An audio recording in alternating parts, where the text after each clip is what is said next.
Hey, what's up, everybody? Welcome to the Average Joe Dividends YouTube channel. It's Monday, so you know what that means. It's time to buy some more dividend paying stocks. If you've been following this journey, welcome back. If you're new to the channel, please subscribe so that you do not miss future videos. Also, please click the like button to help grow this channel and get the word out on dividend growth investing, getting paid just for owning stocks. This is what dividend growth investing is all about. This is my weekly buy video. My current strategy is to deposit $100 twice within a week, and we're in the first part of the week. So what I do is I let M1 do the picking, and then in the back half of the week on a Thursday or Friday, I will pick 5 stocks and put $20 into each of those. What we're looking at right now, this is my taxable M1 stock brokerage account. This is about 15% of my total net worth, but I focus my videos on this portfolio only, and we can see right now we're at over $250,000 for the value of this portfolio. We can see how we've done over the past year, up over 17%. Dividends earned at $10,744.19. You can see for the most part we've been up and to the right. A couple hiccups along the way with late October 2023 going down there, and then the third week of April going down, but we've been on a tear ever since. Let's look at the last month.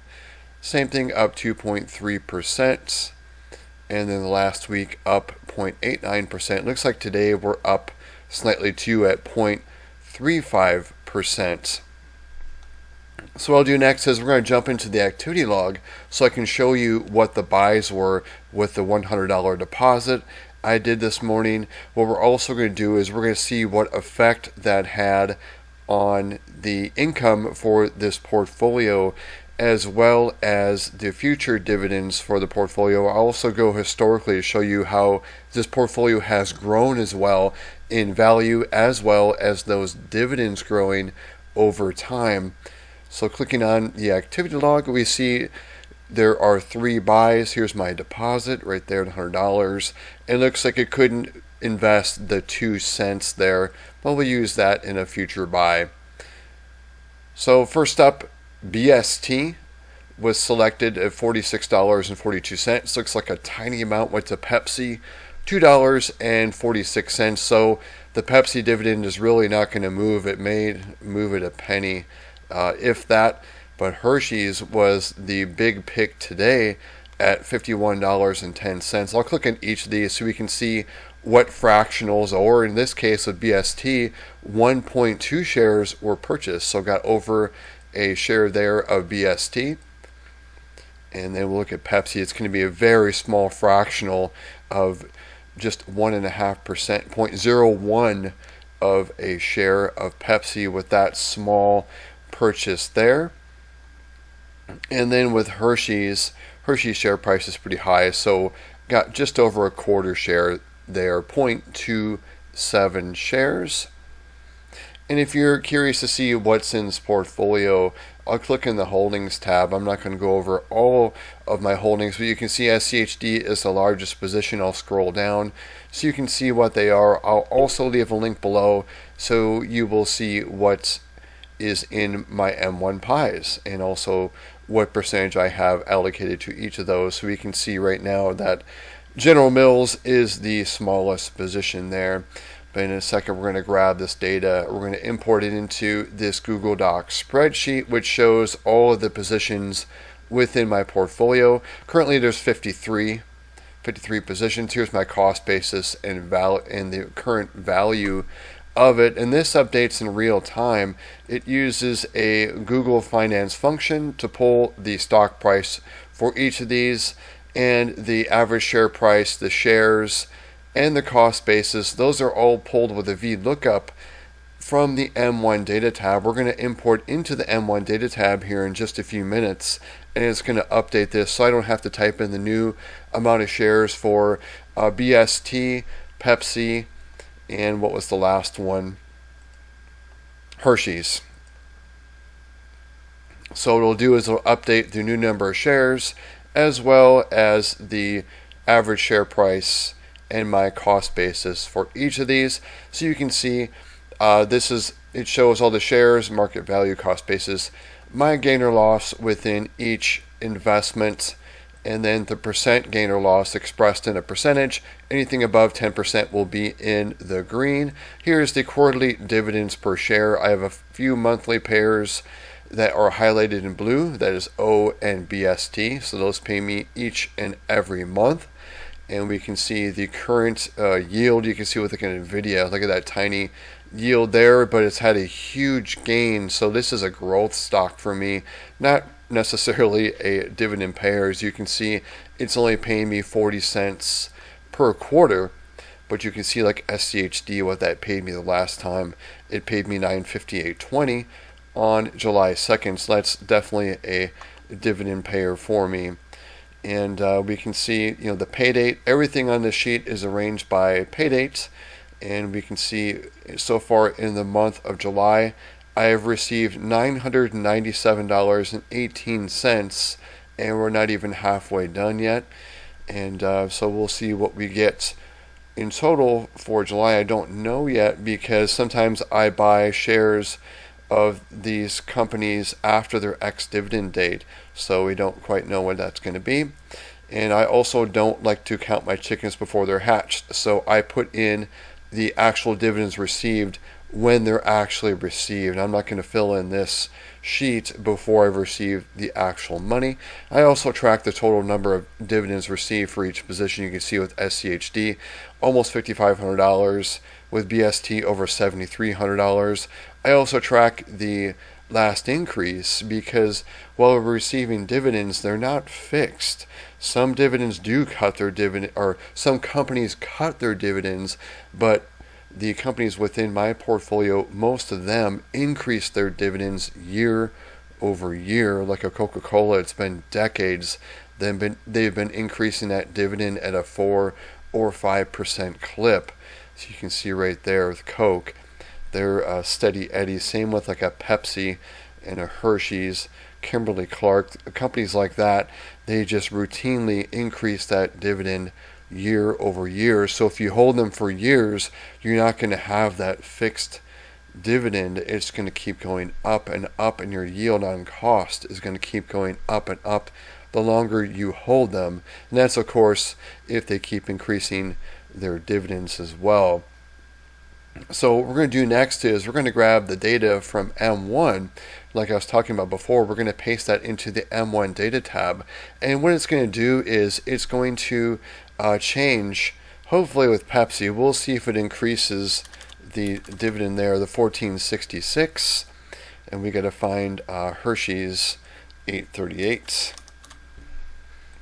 and Hershey's will definitely go up, and Pepsi may not even go up, maybe by a penny. It may go to 1467. We'll see what happens with BST. What I'm doing is I'm typing in the current dividend. It's going to go up slightly for BST as well as Hershey's, and it's also going to increase the monthly cash flow, quarterly and annual. But let's just do the monthly for now, because I track that in the monthly average dividend tracking tab. We're going to see that change as well. And I like to highlight this to show that even if you deposit $100, it does make a difference in your dividend income. And I track this, like I said, in the monthly average dividend tracking tab to kind of show the progress. So let's go back to M1. We're going to go to the holdings tab here. We're going to grab everything from the name column and go all the way down. And really all it's going to do is it's going to update the values just for the 3 positions where there was a buy. Go to the M1 data tab. I'm going to do a paste special into the A column. And what it does is for those 3 different stocks, it's going to change the number of shares, cost basis, and average cost for those. So we'll go back to the dividend portfolio tab, and we'll scroll up here. Let's see. So Hershey's, instead of the 838 we had before, it's going to be 876, and that's going to be in 3 months from now, since this Hershey's pays every 3 months. So in September 15th, around there, 15th or 16th, I'll be getting $8.76 instead of $8.38. And then with Pepsi, went up 2 cents. With that small, it was $2 and change. But hey, every penny adds up. So $14.68 will be the new dividend for Pepsi. So even small amounts like that do make a difference. If we take a look at BST, instead of that $4.80.20, I'll be getting $4.80.50 at the end of July. Since we're not past that ex-dividend date, I believe like the 14th is when the ex-dividend date is for BST, so we're safe there. So we'll get $4.80.50 if we don't buy any more shares of BST.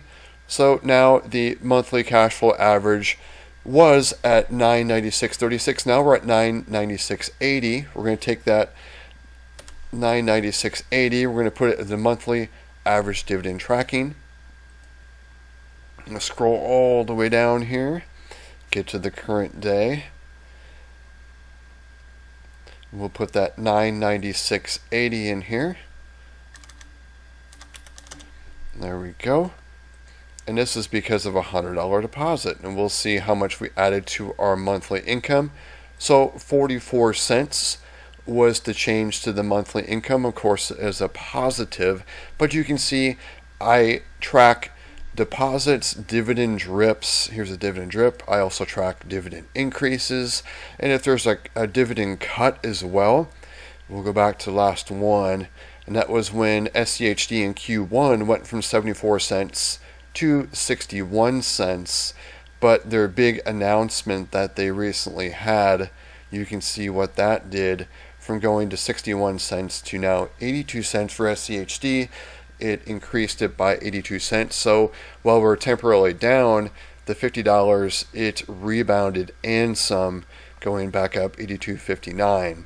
So I track all this just to show progress. Every little bit helps. And you can see 44 cents doesn't sound like much. It isn't much. But when you're doing this day in, day out, over months and years, it adds up. Getting close to that $1,000 a month in dividend income for this portfolio. I'm going to go to the dividend tracker tab and just walk you through this. I started doing these videos in January 2021. We can see what the portfolio value was there at $18,700. And with deposits and just gains in the stock market, you can see how the portfolio is going up. Tracking the dividends as well.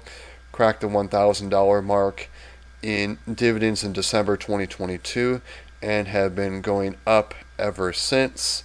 And I also track, the quarterly progress. But since SCHD paid their dividend in July instead of the end of June, it kind of threw things out of whack here. You can see the quarter-on-quarter decrease, but that's going to be very temporary because Q3 is going to be way up. So it just kind of paid, later. I wish that SCHD would have paid that dividend in June, so I wouldn't have to explain this, but it is what it is, and it's not a big deal at all. We're just going to see a huge bump in Q3. Let's just take a look at July so far. We can see the portfolio value at $251. And what I do is that at the end of each month, I put the portfolio value rounded to the nearest 100, so you can see how we're just tracking upwards here. And then also look at the average monthly dividend. Like I said, close to that $1,000 mark. And here's the monthly increase just so far in July. Added $8.17 to that income month over month, increase at 0.83%. Look at the annual dividends, close to $12,000. And I've increased the annual dividends by $98. And then there was a $100 deposit, putting that right there. So you can see I track everything even down to deposits. So really anything that's going to lower the monthly income really looks like it's going to be SCHD will be the culprit in Q1. So, and then as far as the having a lower quarterly performance, it's just going to be SCHD paying that later, paying it in Q3. So that really threw me off because most of what is in this portfolio is SCHD. So when it did that, it had a big impact on the portfolio. So let's go ahead. We're going to go close this out, this video. We're going to go to my total net worth. And like I said, I'll have a link to this Google Docs spreadsheet so you can kind of see what I'm invested in. Of course, what I'm invested in is not investment advice. I'm just showing you what I have as far as my total net worth. And like I said, my dividend portfolio, that's about 15% of my total net worth. Most of my money is wrapped up in boring ETFs like what I have at Vanguard. You can see what those are, boring, VOO, like VTI, VTSAX, things like that. And then my current employer, the majority of my money is in a boring Fidelity S&P 500 index fund. Also have an IRA over at M1, and most of that is in the VOO, VTI, SCHD. What's in BST? Well, here's my taxable brokerage account over at M1 I was talking about. Have a little bit of M1 savings. Here's my emergency fund that I have earning 4.75% interest. And here's my short-term money here, short-term savings. And then here's my home value. And then here's my liabilities I have out here. Credit card balance, I pay this in full, but that's just what it's at right now. Credit card is not due, so there's no reason to pay it right now. But of course, like I said, I always pay it off and I do not accrue interest there. Here is my outstanding mortgage. That's my only debt that I have. No student loans, no credit card debt, no auto loan, anything like that. So I still don't even like this amount. Thinking about paying it off sooner. And what I've been doing is incrementing $100 extra to my current mortgage, and I'm going to keep increasing that until it kind of hurts, and then maybe back off. And then who knows, maybe a couple years from now I may just make a lump sum and just pay this thing off and get it out of my hair. Here's my total net worth at over 1.6 million. You can see how that breakdown is, mostly in stocks, only 8% in home equity, 5% cash, 1% in bonds. And this, I think it's important to track this as well. Most people have all of their net worth tied into their home or into their 401k, things you really can't easily tap unless maybe with your home you could take a HELOC out, but I don't recommend that. That's just really more debt. And we can see here almost 40% is in something I can actually tap into. And then to break down, 96% of that is in US. To me, it's not a problem though, because most US, like S&P 500 companies, are international, so you have international exposure there anyway. So that's all I had to cover was, what I bought with the $100 and just do a portfolio update. And in case you missed it, we'll go back to the activity log. We'll see what those companies were. Come on, M1, activity log. And it looks like it's not going to, there we go, 3 buys. And so the majority of it really went into BST and Hershey's. And I think Pepsi is probably a buy. Of course, what I'm saying is not investment advice, but Pepsi seems to have good dividend increases, and the stock's been pretty flat lately. So actually kind of going down. So who knows? Maybe take a look at that. Pepsi and Hershey's, and as those two, and there's other things out there too that I think may be on sale.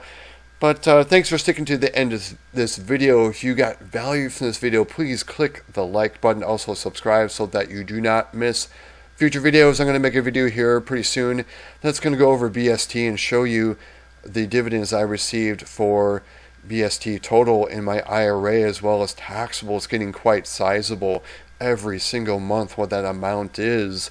So you don't want to miss that one. Thanks again everyone for sticking to the end of this video. I hope everyone has a great week, and everybody take care.